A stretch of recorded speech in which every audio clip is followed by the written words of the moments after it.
बिस्मिल्लाहि मिनश्शैतानिर्रजीम बिस्मिल्लाहिर्रहमानिर्रहीम अल्लाहुम्मा सल्लि अला मुहम्मद व आले मुहम्मद।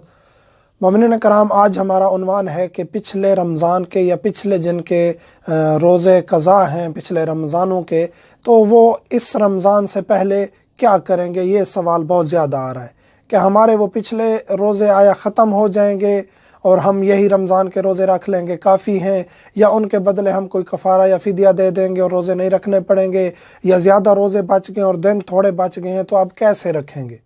तो ये सवालात कुछ आ रहे थे, तो इस सिलसिले में ये हम इंशाअल्लाह वीडियो बनाएंगे ताकि ये सवाल क्लियर हो जाएं और मोमिनीन के जहन में जो भी इस सिलसिले में सवालात हैं जिनके पिछले रोज़े बच गए हैं वो सवाल उनको उनके जवाब मिल जाएं। जिनके रोज़े क़ज़ा हुए हैं बीमारी की वजह से, ख़ातून हामिला थी, प्रेग्नेंट थी, या मसलन के हैज़ के अयाम में उनके क़ज़ा हुए हैं ख़ातून के और फिर वो सारा साल नहीं रख सकी, या मसलन के नफास आ गया है, बच्चे की पैदाइश हुई है तो उस दौरान भी रोज़े जो है वो नहीं रख सकती ख़ातून, हैज़ के दौरान भी नफास के दौरान भी रोज़ा उसका रखना जायज़ नहीं है और बाद में वो क़ज़ा करेगी। अगर ये रोज़े नहीं रख सके और सारा साल फिर नहीं रखे और अब अगला रमज़ान आ गया है तो इस सूरत में वो क्या करेंगे। यहाँ प्रेग्नेंट खातून जो है वो रोज़ा जानबूझ के नहीं छोड़ सकती, बीमार बंदा भी रोज़ा जानबूझ के नहीं छोड़ सकता, और बच्चे को दूध पिलाने वाली खातून भी जानबूझ के रोज़ा नहीं छोड़ सकती। एक सूरत हाल है जब इन तीनों को डॉक्टर्स कह दें कि हाँ जी आपका रोज़ा रखना दुरुस्त नहीं है, प्रेग्नेंट खातून के लिए कि बच्चे को नुकसान होगा, रोज़ा नहीं रख सकते, उस सूरत में रोज़ा छोड़ देंगे, बाद में क़ज़ा करेंगे। इसी तरह दूध पिलाने वाली खातून है, अगर वो रोज़ा छोड़ती है, बच्चे को नुकसान है यानी रोज़ा रखने से खुश्क हो जाएगा दूध, तो उस सूरत में भी वो रोज़ा छोड़ देगी और बाद में उसकी क़ज़ा करेगी। और इसी तरह बीमार है, इतनी बीमारी है कि डॉक्टर कहते हैं आपका रोज़ा रखना दुरुस्त नहीं है, तो उस सूरत में रोज़ा छोड़ा जा सकता है। और ये क्या करेंगे, अगले रमज़ान से पहले पहले रोज़े की क़ज़ा करेंगे, वाजिब है। अगर रोज़े की क़ज़ा नहीं कर सके उसका फिर हम आगे हल बता रहे हैं। अगला रमज़ान आ जाए तो क़ज़ा के साथ साथ फ़िदिया भी देंगे। अब यहाँ ये सूरत हाल है, रमज़ान करीम आ गया है, चंद दिनों के बाद रमज़ान है और रोज़े ज़्यादा बच गए हैं। अब उस रमज़ान तक क़ज़ा रोज़े पिछले 1 साल के हैं, 2 साल के हैं, जितने भी रोज़े हैं वो मुकम्मल करना मुमकिन नहीं है, तो उस सूरत में जितने रोज़े आप रख सकते हैं अभी रमज़ान तक रखें, और उसके बाद आपके जितने भी पिछले रोज़े हैं अभी रमज़ान में आपने रमज़ान के ही रखने हैं।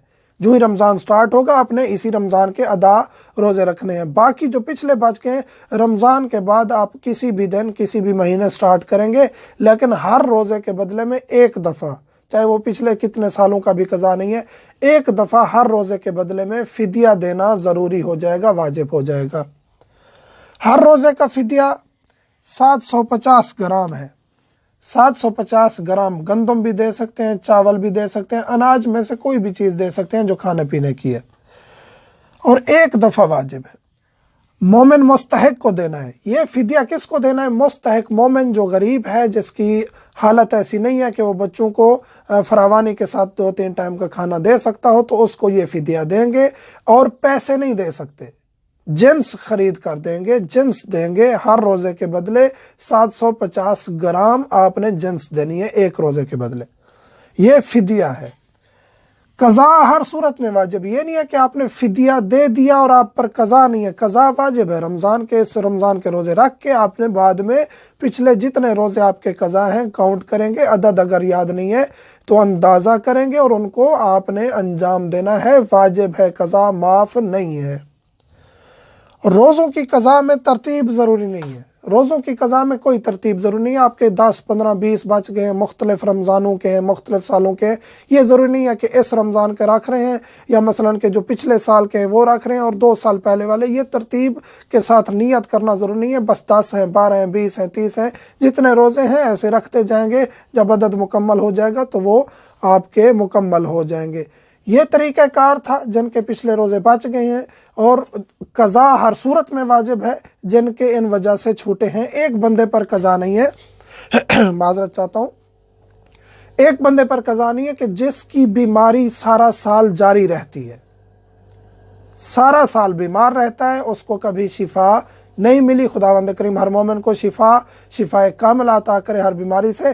لیکن خدا نخواستہ ایسی بیماری ہے جو سارا سال جاری رہتی ہے، اگلے رمضان تک روزہ رکھنا اس کا ممکن نہیں ہے، ڈاکٹر کہتے ہیں کہ آپ روزہ نہیں رکھ سکتے چاہے سردیاں بھی ہیں، اس صورت میں فقط اس نے فدیہ دینا، اس پر قضا نہیں ہے۔ اس شخص پر روزہ معاف ہے جس کی سارا سال بیماری جاری رہتی ہے، اس نے فقط فدیہ دینا ہے، اس پر قضا نہیں ہے اور ادا بھی نہیں ہے، اس کے لیے فقط فدیہ ہے۔ آگے اگر اس کی بیماری ٹھیک ہو جاتی ہے تو پھر اس نے روزے رکھنے ہیں، واجب ہو جائیں گے، اگر نہیں ہوتی تو اس کے لیے ہے کہ فدیہ دے گا ہر روزے کے بدلے میں، اور اس پر ادا اور قضا نہیں ہے۔ مومنین سے ملتمس ہوں دعا کیا کریں میرے لیے، میرے بچوں کے لیے، والدین کے لیے، والحمدللہ رب العالمین۔